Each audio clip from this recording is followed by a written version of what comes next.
bonjour et bienvenue dans ce journal, voici les titres. Nous consacrerons une large partie de ce journal à la 9e journée de mobilisation contre la réforme des retraites. Nous serons en direct de la manifestation de Nice. L'inflation atteint les 6,2% d'augmentation en un an.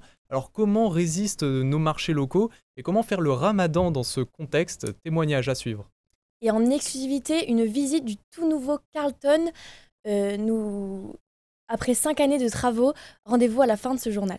Mais d'abord, la mobilisation contre la réforme des retraites. On attend jusqu'à 800 000 personnes partout en France. Et dans le département, c'est à Nice que se concentrent les manifestants. Et c'est là qu'on vous retrouve. Jeanne, bienvenue. Comment ça se passe sur place ? Comme tu peux le voir,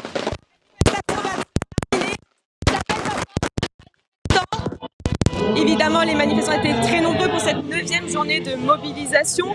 L'ambiance est restée quand même calme, mais les grévistes sont toujours autant déterminés et ont toujours autant de nombreuses revendications. Je vous propose d'en écouter quelques-unes. Directement concerné par de la retraite, puisque j'arrive en fin de carrière. Donc je vais prendre un an de plus. Je suis née en 64. Donc c'est comme faire un marathon, puis quand on arrive sur la ligne d'arrivée, on vous dit ben non, il y a encore 1 kilomètre à faire, vous vous débrouillez, dans l'état où vous le faites quand même.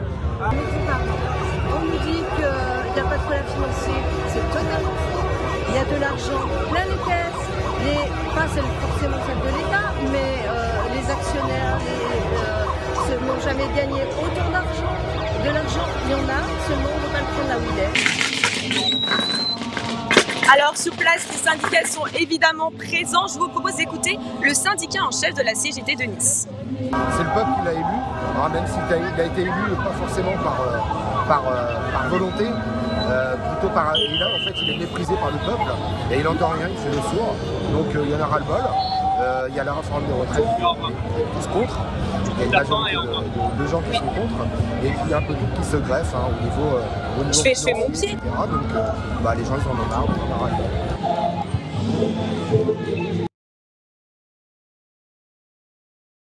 Plus de 12 000 manifestants d'après la CGT à Nice.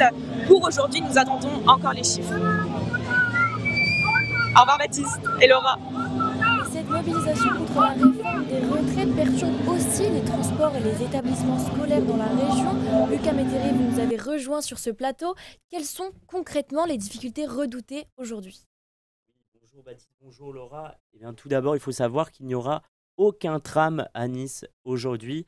Pour les bus, c'est aussi une journée galère. Si la ligne que vous empruntez d'habitude est sur ce tableau, eh bien, ne vous attendez pas à prendre le bus ce matin. Les bus sont supprimés. Pour Envibus à Antibes et Palmbus à Cannes, cependant, c'est bon, il n'y a pas de perturbation. De même pour les bus Zou en région. Sur le rail, par contre, journée galère également. Un TER sur 3 est en circulation, un TGV sur 2 et surtout aucun train de nuit. Et pour les avions, 20 à 30% des vols en destination ou en provenance de Paris, Lyon, Marseille et Toulouse sont supprimés. Mais bon, au-delà de ça, c'est quand même une grève des contrôleurs aériens et pas des compagnies aériennes. Du coup, n'importe quel vol peut être retardé à n'importe quel moment. À Nice, c'est 18 vols qui ont été annulés, dont 10 qui étaient à destination de Paris-Orly. Et enfin, dans les établissements scolaires, dans l'enseignement primaire, si votre enfant est scolarisé en maternelle ou en primaire, il y a une chance sur 2 pour que son enseignant ou son enseignante soit absent. Et dans le secondaire, on n'a pas encore de chiffres, mais la mobilisation est très forte selon le syndicat. Merci Lucas. Emmanuel Macron répondait aux questions de Marie-Sophie Lacaro et Julien Bugier dans les journaux de 13h hier. Le président assume et ne change rien contre la colère de la rue. Le chef de l'État annonce que la réforme des retraites sera bien appliquée cette année. Tout de suite, retour sur cette interview. 35 minutes pour convaincre ou tenter de le faire. Emmanuel Macron assume et répète que cette réforme est nécessaire, quitte à endosser l'impopularité qui va avec. Au moment où je vous parle, est-ce que vous pensez que ça me fait plaisir de faire cette réforme? Dites-le nous. Non. Est-ce que vous pensez que j'aurais pas pu faire comme tant avant moi, mettre la poussière sous le tapis? Oui. Il n'y a pas 36 solutions si on veut que le régime soit équilibré. Il ne l'est plus.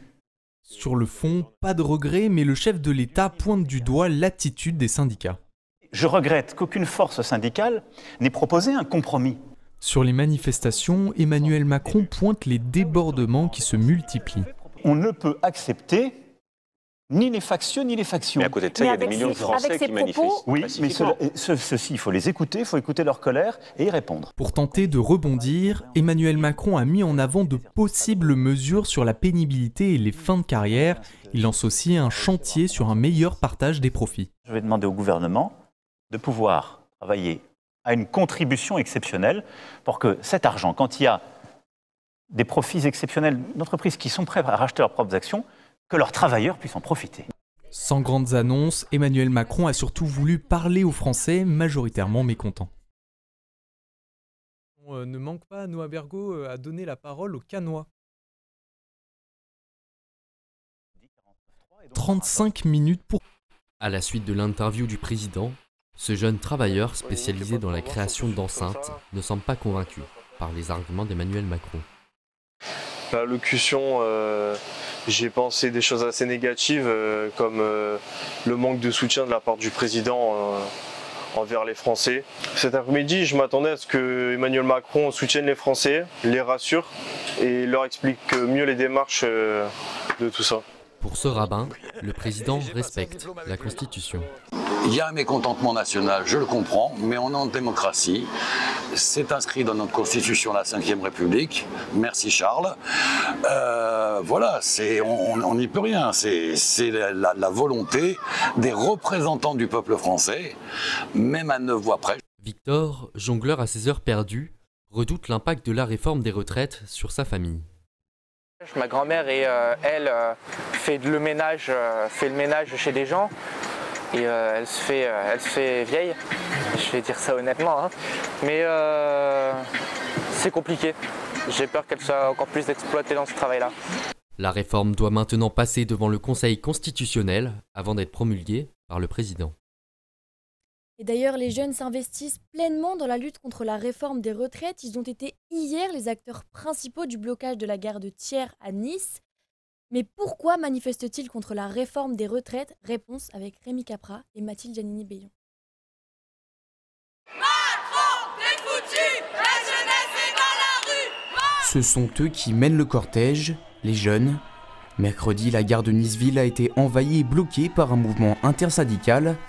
Les syndicats jeunes ont mené la foule jusque sur les quais et même sur les rails de la gare. Pas de train de 11 à 14 heures, tous ont été annulés durant la mobilisation. Pour certains jeunes, manifester contre la réforme des retraites, c'est défendre les valeurs démocratiques françaises. Macron, on peut recommencer. Louis XVI, on l'a décapité. Moi je manifeste principalement avec tous mes camarades, tout simplement pour lutter contre, pour dire non, et que c'est le peuple qui décide si cette réforme elle veut ou pas ou non. C'est manifester contre la réforme des retraites et contre le 49.3 qui est un déni de démocratie marquant contre notre République, dont mon arrière-grand-père s'est battu dans la résistance justement pour la démocratie. Peu après l'envahissement de la gare, les jeunes ont décidé spontanément de bloquer l'avenue Thiers. Les étudiants se disent solidaires des salariés grévistes. On ne perd pas de salaire. Ça nous impacte, va nous impacter toute notre vie, ça impacte tous nos proches. Et nous, en fait, on n'a pas de famille à nourrir, en fait. Donc on en profite parce que sinon, on n'est pas là, personne ne l'est. Et c'est à nous aussi de nous mobiliser, c'est un devoir, en fait. Même si Macron ne veut pas, nous on est là. Les jeunes militants sont inquiets pour leur plan de carrière. La réforme pourrait déjà impacter leurs conditions de travail. La retraite, elle nous impactera. De plus, si on décide à l'heure actuelle, sans avoir redoublé, de faire 5 ans d'études, notre retraite, elle sera à 69 ans au lieu de 64. Déjà, 64 ans, c'est inacceptable. Le report de l'âge légal à la retraite, en fait, ça a un impact direct sur l'embauche des jeunes. Donc on est déjà sur un taux de chômage chez les jeunes qui est extrêmement élevé, notamment les jeunes qui sortent d'études, et j'en sais quelque chose. Moi, ça fait 6 mois que j'ai fini mes études, je ne trouve pas de travail. De plus en plus de jeunes descendent dans les rues pour contester la réforme des retraites. En ce 9e jour de mobilisation nationale, à Lyon, Saint-Étienne ou encore à Lille, plusieurs universités seront bloquées par les étudiants.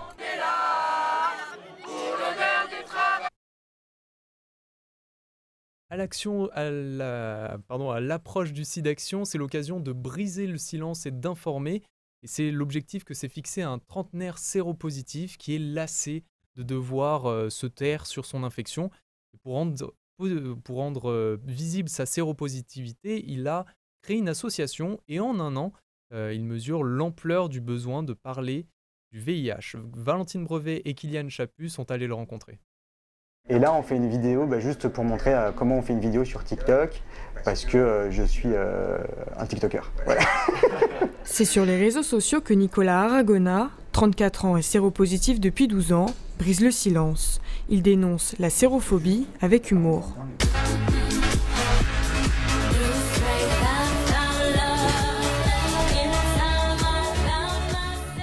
Et informe sur son infection. Ça, c'est un autotest pour le VIH. Et il est salivaire. Là, je t'explique par contre qu'il y a les tests salivaires qui existent, autotests. Donc c'est de basculer entre des vidéos explicatives, informatives, qui dénoncent, un ton un peu humoristique, mais j'essaie quand même d'avoir un ton décomplexé pour faire bien comprendre aux gens que c'est pas un compte de prévention. En 3 ans, il cumule plus de 160 000 abonnés sur TikTok, mais son engagement suscite des critiques et des insultes comme celle-ci. On va tabasser tous les séropositifs de France. On va tous vous séquestrer. Je vais te chercher ton terrain à te montrer. Et après un autre post où il a mis le timbré de Nicolas Aragona, qui lave déjà son cul de sauvage. Ça, c'est des posts qu'il a fait il y a 1 heure. Donc en fait, moi, c'est mon quotidien. Hein. Mais Nicolas refuse de se cacher et de se taire. Sa revanche, c'est Super Séro, une association créée pour visibiliser les séropositifs. Pour qu'il y ait une existence des séropositifs, il faut nous déjà qu'on parle, mais pour qu'on parle, il faut que ça soit possible. Et pour libérer la parole, il faut qu'il y ait une existence culturelle. Il faut qu'il y ait des films, il faut qu'il y ait des séries. Et je pense que plutôt que faire des campagnes qui peuvent coûter des centaines de milliers d'euros, mettre un séropositif à Koh-Lanta, ça peut avoir beaucoup plus d'impact. En 2021, ce sont près de 5000 personnes qui ont découvert leur séropositivité. Aujourd'hui débute le mois du Ramadan. Comment les musulmans s'adaptent-ils à l'inflation? Élément de réponse avec Marie-Claire Diouf et Valentin Roux. Viande, olives ou encore les légumes, aucun des aliments consommés en masse pendant le Ramadan n'échappe à l'inflation. Le prix des produits alimentaires a augmenté de 14,5% depuis février 2022. Résultat, certains sont obligés de faire des choix. Nous, on fait beaucoup de viande, beaucoup de plats, mais cette année, on va se contenter qu'un seul plat et du briques, c'est tout. On ne peut pas se permettre d'avoir tous les jours des invités, de recevoir. Pour Fatima, pas question de changer ses habitudes. Cette fête est trop importante pour elle. Je ne change pas mes habitudes. On ne va pas non plus se goinfrer. C'est pas ça le Ramadan. Hein. Faire le bien aussi, donner aux pauvres. C'est ça le Ramadan, c'est le partage, vraiment. De leur côté, les commerçants ont senti le changement. La viande de veau, la viande d'agneau, c'est moins acheté. Et tout le monde là maintenant, ils repartent sur le poulet. Comme c'est le poulet, c'est moins cher et ils chargent sur le poulet. La plupart, au lieu qu'ils chargent sur l'agneau, on met sur le poulet. C'est le poulet qu'on... La volaille en général. Il y a un peu plus de monde, mais il faut plus attention avec toutes les augmentations qu'il y a eu, tout ça. Et ils font plus attention. Le mois de Ramadan se termine le 21 avril prochain. Pendant cette période, les fidèles ne peuvent ni manger, ni boire jusqu'au coucher du soleil. Oui, le Ramadan qui commence aujourd'hui, c'est la Grande Mosquée de Paris qui l'a annoncé. Alors, que font les musulmans pendant cette période et pourquoi? Alors, voici les explications d'Édouard Aubois. Le Ramadan commence ce jeudi en France, mais pourquoi aujourd'hui? La date change chaque année puisqu'elle est basée sur le calendrier islamique qui s'articule autour des différentes phases de la lune. En général, le décalage est d'environ 10 à 12 jours par rapport au calendrier grégorien. L'année dernière, le Ramadan avait débuté le 2 avril. Pendant cette période, les musulmans ne doivent pas boire, pas manger, pas fumer et ne pas avoir de relations sexuelles de l'aube jusqu'au coucher du soleil. Pour le premier jour du Ramadan, les musulmans doivent patienter jusqu'à 19 h avant de pouvoir se restaurer. Mais avec le passage à l'heure d'été, la rupture du jeûne se fera aux alentours de 20h15 dès ce week-end. Et en fin de Ramadan, le soleil se couchera vers 20h45. Selon l'INSEE, 5 millions de croyants pratiquent le Ramadan chaque année en France. C'est la plus grande communauté musulmane d'Europe. Dans le monde, 1,5 milliard de pratiquants se préparent à jeûner. Alors que les prix continuent de grimper avec une inflation à 6,2% sur un an, comment se portent nos marchés? Rarement intégrés dans les aides au pouvoir d'achat du gouvernement, ces derniers tentent de se démarquer par les circuits courts et la qualité de leurs produits. Reportage de Victor Combala, Bastien Dufour. Ce jeudi matin, sur le marché Fortville de Cannes, il n'y a pas foule et les commerçants nous le confirment. C'est en baisse. Malheureusement, je pense qu'il y a de moins en moins de personnes qui viennent ici. Alors pour quelles raisons les rares clients viennent-ils? Pour la qualité des produits et puis le contact avec les maraîchers. Je viens au marché pour la diversité de tous les légumes, les fruits, les couleurs et le choix. Je ne pense pas que je paye plus cher. En même temps, en achetant tous les jours, j'achète des portions entre guillemets journalières et donc je ne paye pas plus cher. Effectivement, la Fédération nationale des marchés de France affirme que ces prix sont moins élevés que ceux de la grande distribution. Pourtant, les étals ne sont pas concernés par le trimestre anti-inflation du gouvernement. Sylvie, qui vend des soupes sur le marché, tente de maintenir sa qualité et ses tarifs. Ma politique à moi, c'est d'essayer de faire les plus belles recettes avec les meilleurs produits dans des prix les plus serrés possibles et je ne tiendrai pas très longtemps. Cet autre commerçant tente de s'adapter aux nouvelles habitudes des clients.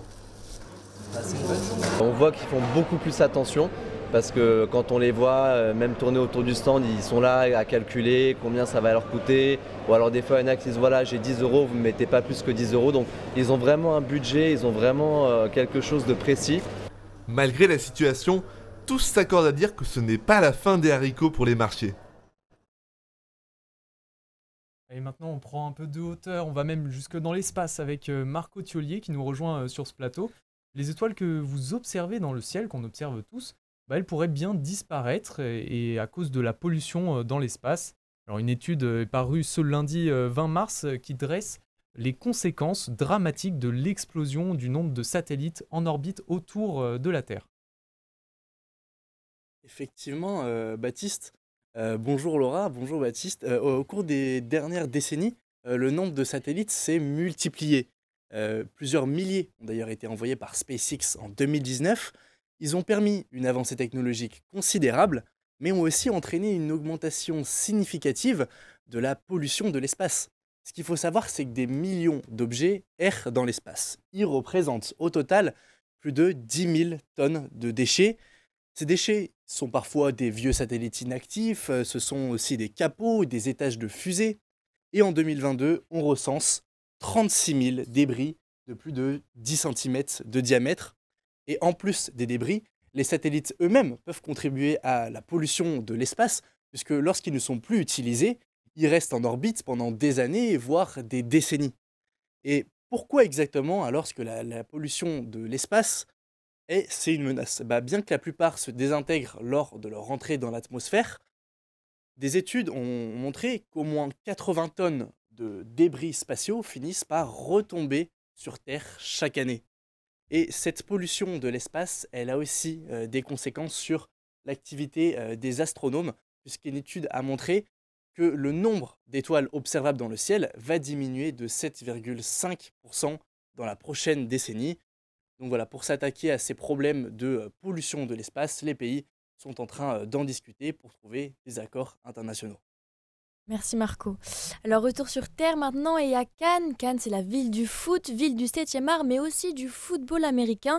Chaque semaine, l'équipe des Iron Mask en 2e division française s'entraîne au stade Coubertin. Lucas Métairie et Jad Sadmi sont allés les rencontrer. En place, go!